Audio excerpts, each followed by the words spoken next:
আসসালামু আলাইকুম। ফয়সাল অফিসিয়াল চ্যানেলের পক্ষ থেকে স্বাগতম। তো এই টিউটোরিয়ালে আমি আপনাদের একটা অ্যারো ফিক্সড করে দেখাবো।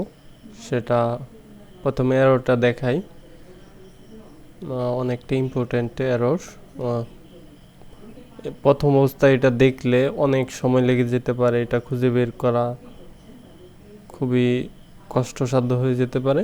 দেখতে পাচ্ছেন অ্যারোর UTF-8 representation for string what চিহ্ন is too long for the constant pole।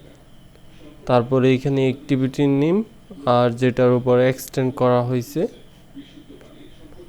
App compact activity.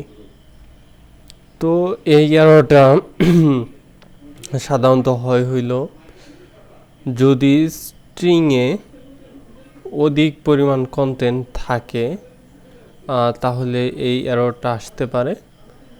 আর সেটা এইখানে সরাসরি স্ট্রিংয়ের ডাটা দেওয়ার ফলেও হতে পারে, বা আপনারা যদি বেলুসে স্ট্রিংয়ে এইখানে ডাটা দেন সেই ক্ষেত্রেও হতে পারে।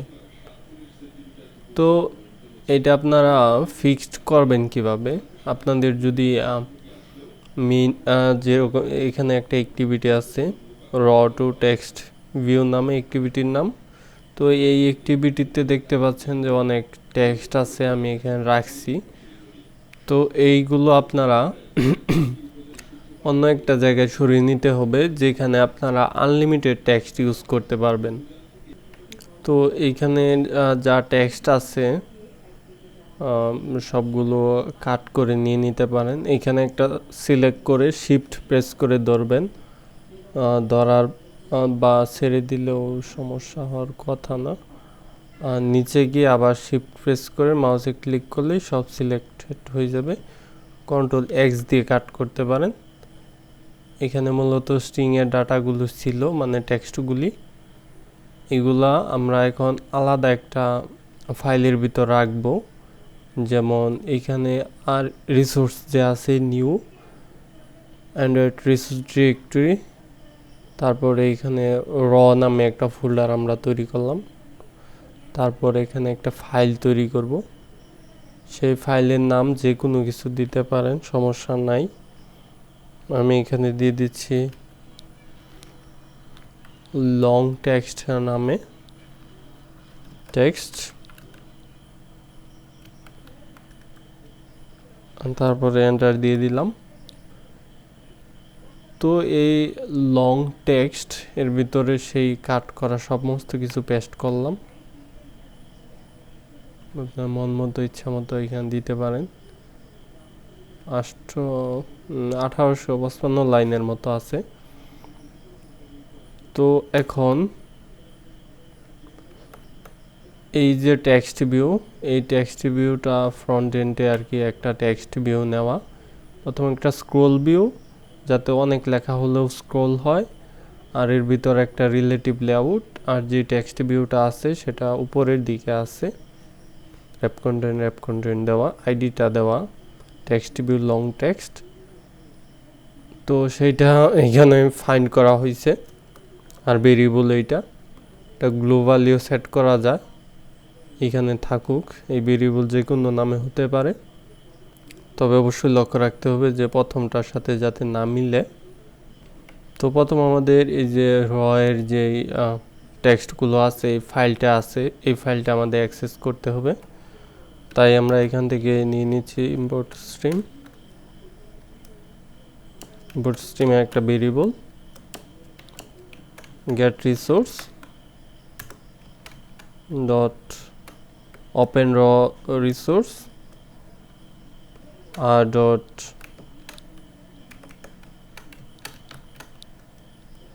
র ডট যে ফাইল নামটা আছে সেটা দেন ক্লোজ। তো তারপরে এখানে স্ট্রিং দিয়ে দিচ্ছি। তারপরে একটা ভেরিয়েবল যে কোনো নামে হতে পারে, লং স্ট্রিং বা যে কোনো কিছু এইখানে দিয়ে দিতে পারেন ভেরিয়েবল হিসাবে। আপনার বোঝার জন্য আমি এখানে দিলাম লং স্ট্রিং নামে। তারপরে নিউ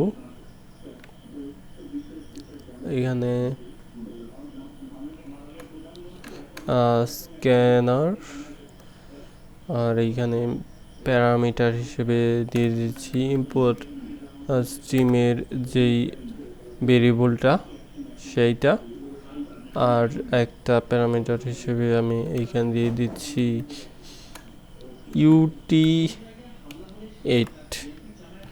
UTF8 তারপর ইউজ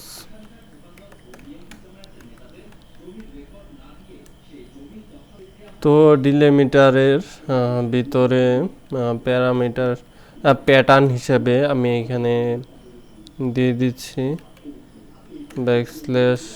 \a ডট নেক্সট।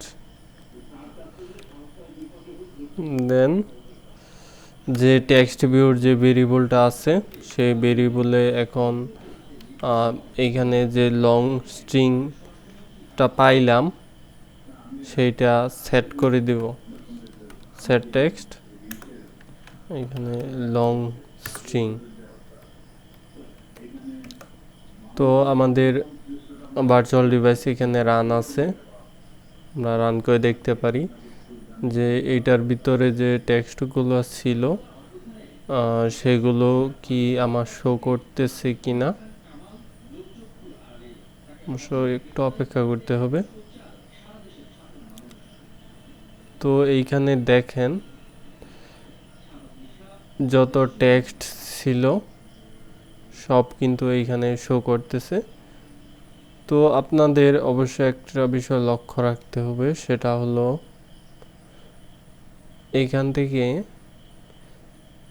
এই \n+ এগুলো উঠিয়ে দিতে হবে, সেগুলো রিপ্লেসের মাধ্যমে ইজিলি করতে পারেন, রিপ্লেস ইউজ করে। যেমন এখানে গেলেন, এইটুক কপি করলেন, কপি করার পরে ফাইলে গেলেন, রিপ্লেসে গেলেন, এখানে এইটুক দিলেন, দেওয়ার পর রিপ্লেস হওয়ার পরে কি হবে, একটা যদি স্পেস দিয়ে দিই, স্পেসটা মনে হয় অতিরিক্ত স্পেসই হয়ে যাবে, তাই আর দিলাম না, রিপ্লেস অল। তারপরে এইটুক দিলাম, রিপ্লেস অল। তারপরে যদি কোটেশনগুলো মুছতে চাই, কোটেশন দিলাম, রিপ্লেস অল। তো এখন দেখেন যে এই যে পেজটা সম্পূর্ণ ক্লিন হয়ে গেছে।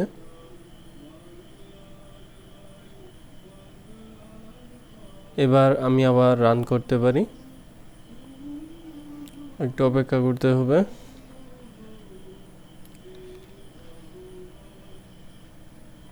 তো এখন দেখেন যে আমার টেক্সটের ভিতরে যত \n ছিল বা প্লাস কোটেশন যা কিছু ছিল সব কিন্তু ক্লিয়ার। এখন এইটা ফরম্যাটিংটা কিছুটা ফ্যাক্ট, ঠিকঠাক ফরম্যাটিং হয়েছে কি না সেটা আপনারা কোনোটা এরকম অনেক টেক্সট নিয়ে কাজ করার সময় শুরুতে আপনারা যেটা করবেন, যদি এইখানে জাভাতে পেস্ট করেন সেক্ষেত্রেই তো এরকম টেক্সটগুলো আওলাসিরা হবে। আপনারা শুরুর দিকেই এরকম টেক্সট ভিউতে যদি করেন আর তাহলে কোনো সমস্যা হবে না। আর এটার ফরম্যাট সেট করে দিতে পারেন মেবি।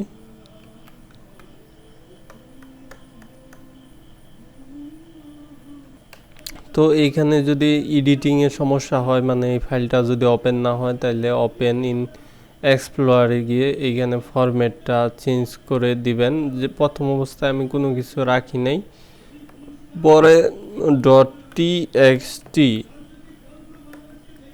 দিয়ে দিছি, txt তো হয় নাই, txt দেওয়ার পরে সেভ দিলাম, দেন এডিটে কোনো প্রকার আর ইস্যু নাই। তো এইভাবে আপনারা চাইলে মাল্টিপুল ফাইল এখানে রেখে একটা মেথড তৈরি করতে পারেন, আর সেই মেথডে আলাদা আলাদা ফাইল ফাইল নেম সিলেক্ট করে দিতে হবে অবশ্যই। বা লুপ চালিয়ে এইখানে রয়ের ভিতরে সব কিছু গেট করা যায়। আমি আগে অ্যাসেডের ভিতর থেকে মাল্টিপল ইমেজ গেট করছিলাম অনেক দিন আগে, সেটা কি টিউটোরিয়াল করছি কিনা মনে নাই। তো এই টিউটোরিয়াল এ পর্যন্তই। আশা করি এরপরে আপনারা প্যারাগ্রাফ যা কিছু আছে সব কিছু স্ট্রিং র ফোল্ডারের ভিতর থেকে সরাসরি টেক্সট ভিউতে সেট করে দিতে পারবেন যে কোনো টেক্সট। তো এই টিউটোরিয়াল এই পর্যন্ত, নেক্সট টিউটোরিয়াল দেখা আমন্ত্রণ রইল। আল্লাহ হাফেজ।